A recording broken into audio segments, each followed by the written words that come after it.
তো চলো বন্ধুরা, আজকে করব কাঁকড়া চচ্চড়ি। আর এই যে 4 পিস কাঁকড়া পড়ে আছে, এটা আলু দিয়ে চচ্চড়ি করব। অনেক কাঁকড়া হলে আলু দিই না, কিন্তু অল্প একটু আছে বলে কাঁকড়া দিলাম। আর এদিকে চিকেন তো গরম জল দিয়ে ধোয়া, গরম জল দিয়ে রান্না, সব কিছু গরম জল দিয়ে করি। চিকেনটা ভালো করে ধুয়ে নিলাম। আর সকালে মানে কাঁকড়া দিয়েও ভাত খাওয়া হবে। আর আমার তো রান্না করতে করতে সকাল কি 12টাই বেজে গেছে। এই যে চিকেনের লাল লাল ঝোল রেডি হয়ে গেছে, ভাতও বেড়ে নিয়েছি, কাঁকড়া চচ্চড়ি আর হচ্ছে চিকেন। তো খেয়ে নিলাম, খেয়ে নিয়ে সমস্ত কাজকর্ম সারলাম, সেরে টেরে এই যে দেখো রেডি হয়ে গেছি। আসলে চোখে একটুখানি কাজল পরিছিলাম, কাজলটা ধেবড়ে গেছে, তো সেটাই তোমাদেরকে দেখাচ্ছি।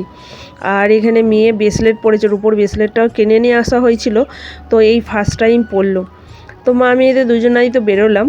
আর মেয়ের উদ্দেশ্য হচ্ছে জামা কিনতে যাওয়া, পরের দিন বিয়েবাড়ি আছে, সেই হিসাবে আমরা যাচ্ছি এখন কাল্লা। এই যে বাসের মধ্যে রয়েছি। হ্যাঁ, কাল্লার জামা কিনতে গিয়ে 108টা মন্দিরে চলে এলাম কি করে। আসলে জামা পছন্দ হয়নি, কলেজের সামনে দেখেছি, কিন্তু আজকে রবিবার বলে অনেক দোকান বন্ধ ছিল, তাই আমরা চলে এলাম 108টা মন্দিরে। তাও মেয়ে আসবে না, জোর করে টানতে টানতে নিয়ে এসেছি মেয়েকে। তো এখানে একটা ভিডিও শ্যুট করছিলাম। ভিডিও করতে দিচ্ছে না যদিও বা, জানি না কেন। তো পরে তোমাদেরকে বলছি, কারণ হচ্ছে এখানে কোনো কিছু ব্যাপার আছে কি জানি না। তো আমি যখন ভিডিও শুরু করেছিলাম, প্রথমে ওটা দেখতে পাইনি, পরে একজন ওখানে সিভিল পুলিশ ছিল, সে বারণ করলো। তো এখানে 108টা মন্দিরের ভিতরে এই যে এখানটাতেও একটুখানি রিলস বানালাম, মানে ভিডিও করে নিয়েছি, পরে গান দিয়ে ছাড়বো।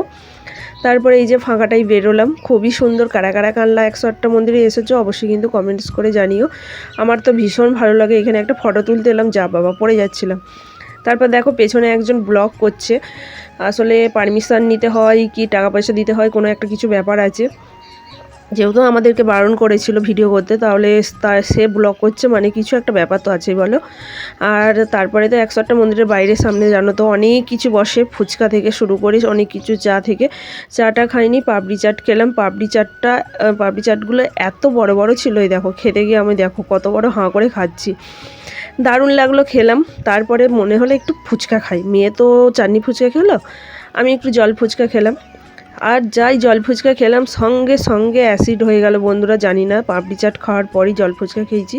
তো মেয়েও চাটনি ফুচকা একটা দিল, মেয়ের কাছ থেকেও ভাগ বসালাম। তারপরে টোটো করে এই যে চলে এলাম বাস স্ট্যান্ড। এটা হচ্ছে বদ্দিপুর মোড়। কারা কারা চেনো কমেন্টস করে জানিও কিন্তু বন্ধুরা। হ্যাঁ, তো এই যে বাড়ি চলে এলাম। মেয়ের তো জামা হয়নি বলে মুখ বেজার করে আছে। মিনি ব্লগটা কেমন লাগলো জানিও, ভালো লাগলে সাবস্ক্রাইব করে দিও বন্ধুরা, যে যেখান থেকে দেখছো একটা কমেন্ট রেখে যেও।